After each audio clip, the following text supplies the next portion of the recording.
Pero por su... En ese momento nos enlazamos en directo hacia el auditorio de la Biblioteca Nacional, donde se lleva a cabo un conversatorio sobre democracia. Ahí se encuentran el presidente de Uruguay y el presidente de Túnez, pero en ese momento está dando palabra el premier Juan Jiménez. Escuchemos. La base de la libertad y la democracia, el énfasis de su vida.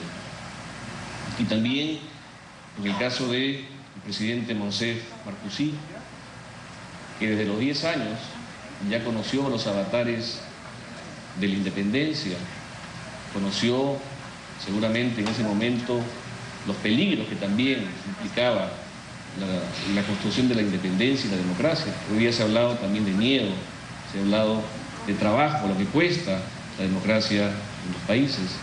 Y creo que es importante saber que estamos frente a dos personas que conocen muy bien el miedo, conocen muy bien lo que significa luchar, combatir la dictadura, combatir estos espacios en donde la libertad muchas veces es encerrada, es encajonada, y creo que es importante resaltar eso. Además, en el caso del presidente Marcosí, el tema fundamentalmente de su promoción permanente, el énfasis que ha dado en su vida el tema de los derechos humanos.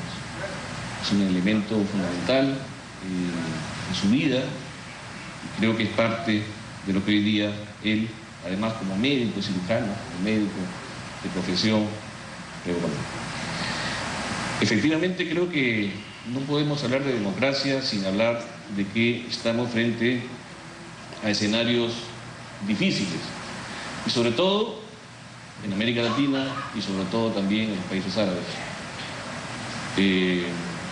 Nosotros hace apenas 12 años recuperamos la democracia, y esto lo que implica es que estamos permanentemente en una situación, digamos, en donde la democracia no es un elemento que podamos tener de algún modo como parte del activo de América Latina, sino es un elemento que tenemos que ir construyendo y protegiendo permanentemente.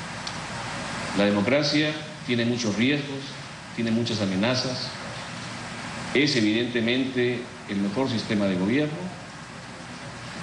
su capacidad de poder construir el escenario de respeto, de tolerancia, es el marco más adecuado, pero sin embargo las condiciones en que muchas veces la democracia se desarrolla en nuestros países puede tener muchos riesgos. En América Latina solemos decir que tenemos problemas en la democracia, pero no problemas con la democracia. Pese a que sentimos que muchas veces la democracia no llega a cumplir las expectativas de toda la comunidad, pese a que tenemos, por supuesto, bolsones de población que no comparte el progreso, que no comparte el crecimiento, y el reto que justamente debemos tener en democracia es ver de qué manera podemos hacer que la democracia sea finalmente el aparato, el escenario en donde podemos efectivamente hacer que la igualdad sea finalmente también un derecho que la gente reclama, pero que muchas veces no lo damos. Y ese es el reto de los gobiernos, ese es el reto del sistema político para poder construir mejores mecanismos dentro de la democracia que permitan que podamos todos estar juntos en el proyecto democrático y no tener entonces voces altisonantes, voces que quieran destruir el sistema democrático. Esto es muy complejo porque tenemos escenarios de violencia en la democracia, sin duda que sí. Tenemos grupos que buscan afectar la democracia, sin duda que sí. Existe gente interesada también en aprovecharse de la democracia. Lo que tenemos que ver en el gobierno es de qué manera construimos un sistema político, un sistema económico con todas las garantías que permita la convivencia pacífica y la convivencia armónica dentro de la comunidad. Hace algunos años, la gran preocupación en América Latina era la reinserción o la inserción en la comunidad económica internacional. Es decir, en ver de qué manera estamos insertados en los circuitos económicos, en los circuitos financieros, en qué manera un Estado es respetado, respetable desde el punto de vista contable. Y por muchos años, en América Latina, dejamos el espacio de construir una comunidad democrática. Pero ya se habla de la inserción de todos los países en la comunidad democrática internacional. Y esto creo que es un elemento importante del mundo de hoy que todos tenemos que tener en cuenta a efectos de establecer que efectivamente estamos en un mundo global, pero en un mundo que es democrático, en un mundo que promueve los valores democráticos, que promueve los derechos humanos, que promueve sistemas políticos coherentes con estos principios. Y eso es un elemento importante que tenemos que fortalecer. El Perú ha sido promotor de la Carta Democrática de la OEA, la Carta Democrática Interamericana, que promueve justamente la participación política en el marco democrático de los países. Porque se da el fenómeno hoy día de democracias o gobiernos democráticos que se pintan también con ciertas formas antidemocráticas, o que postulan elementos de dictaduras frente a lo que es normalmente la democracia. La democracia finalmente no son solamente elecciones, son formas de gobierno, pero en los espacios que se están construyendo, que han estado construyendo, Perú ha sido víctima justamente de eso, de una dictadura con formas democráticas, pero que evidentemente no tenía ningún respeto por los principios fundamentales de la democracia. Y esto creo que es lo que tenemos que señalar como elementos que no ayudan a una integración regional y por supuesto que no ayudan en el marco interno de los países para la construcción de los sistemas políticos que respeten los derechos fundamentales. En el Perú, en el gobierno del presidente Humala, estamos empeñados en la construcción y el fortalecimiento de la democracia, en la plena vigencia de las libertades, en la plena vigencia de la libertad de expresión, pero también en un elemento que es esencial para este gobierno, que es la temática de la inclusión social, es decir, de la participación de aquellos bolsones, de pobladores, de gente del país que no está insertada en la modernidad, que no tienen derechos fundamentales por lo mismo, personas que ni siquiera tienen identidad en el país y que por lo mismo no pueden acceder a ningún servicio público ni a ninguna posibilidad de ayuda del Estado. Los elementos centrales de la democracia tienen que hacer que las personas tengan derechos. Sin derechos no hay democracia y esto es lo fundamental para la construcción del gobierno del Perú. Estamos en eso, creo, alineados en una tendencia que busca el mayor equilibrio en los aspectos de igualdad. América Latina es la región más desigualitaria del mundo.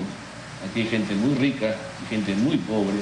Y el gran reto de los gobiernos es justamente cómo hacer equilibrar estas posiciones.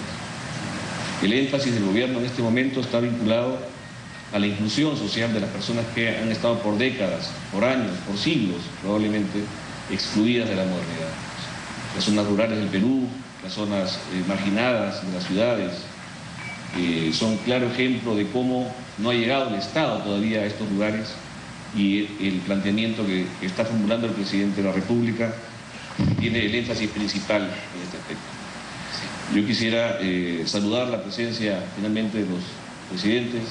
Creo que ayuda mucho en este contexto de tener a dos luchadores sociales, además, como presidentes hoy día de dos países importantes en el mundo, que han sentado además, que han predicado además con el ejemplo y que han planteado en movimientos políticos muy importantes una ruta a seguir, por supuesto, dentro de la democracia.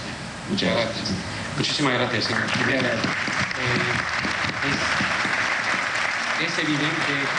Es evidente, escuchando las intervenciones de los ilustres huéspedes que tenemos con nosotros hoy, que, como ha apuntado el señor Jiménez, se puede hablar de problemas en la democracia, pero no problemas con la democracia. Esperamos que este estado avanzado realmente también se ha conseguido en otras partes del mundo, como es el mundo árabe, porque es evidentemente un estado avanzado. De todo lo que se ha dicho queda bien claro que la democracia, o esa novia, como la ha descrito el señor Mújica, es como algo frágil, como que está sujeta a muchos peligros cuando está naciendo, pero también cuando está creciendo y cuando se va haciendo más y más mayor. realmente. Me gustaría plantearles a sus excelencias cuál es realmente su visión, basada siempre en su propia experiencia, ¿no?, sobre cómo realmente se podría romper esa especie de posible círculo vicioso al que aludió el presidente Marzuki sobre el dilema de que la revolución democrática o por la democracia, utilizando precisamente esa democracia, podría llevar a la contrarrevolución o al desbarajuste de la misma revolución y de sus objetivos. ¿Cómo se podría realmente atravesar, o cómo han estado ustedes consiguiendo atravesar esos pasos iniciales y luego los pasos siguientes, o qué visión se tiene desde el otro lado sobre ello? Señor Mojica. Cuando las dictaduras llegan a su término, por las razones que fueran, en los movimientos populares se produce una eclosión, una gigantesca alegría. Florecen todos los sueños y todas las demandas. Y los hombres y las mujeres nos parece que entramos en una era distinta. Después empiezan a pasar los meses y vuelven las realidades materiales, las limitaciones del trabajo, las injusticias en el reparto social, las carencias, porque podemos hacer caer una dictadura, pero no podemos rápidamente elevar las consecuencias históricas de muchísima dictadura a lo largo de muchas décadas. Entonces, allí nos espera un enemigo invisible que nos da tiempo y que es la filosofía de la sociedad de consumo a la que estamos sometidos en los tiempos que nos toca vivir,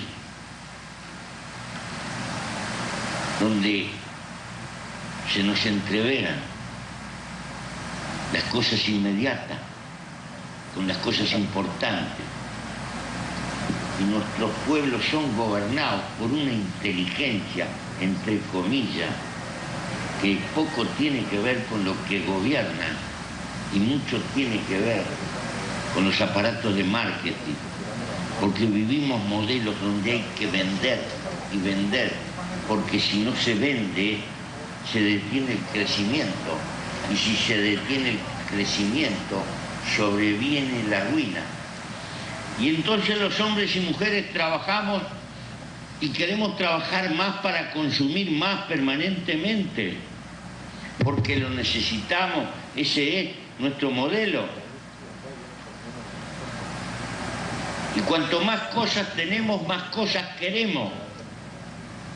Y cuanto más cosas queremos, menos tiempo para vivir nos queda. Se nos va la vida.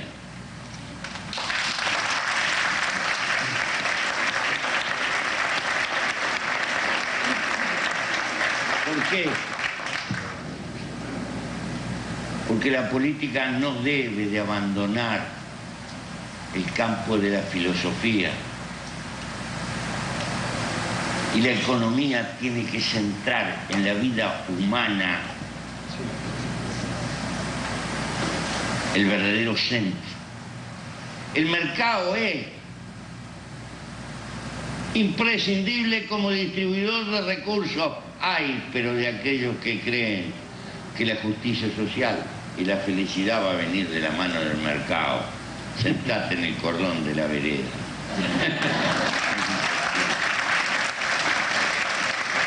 Por eso tengo que resumir lo que pienso. Por eso, ideas, organización, esfuerzo colectivo, con todos los defectos.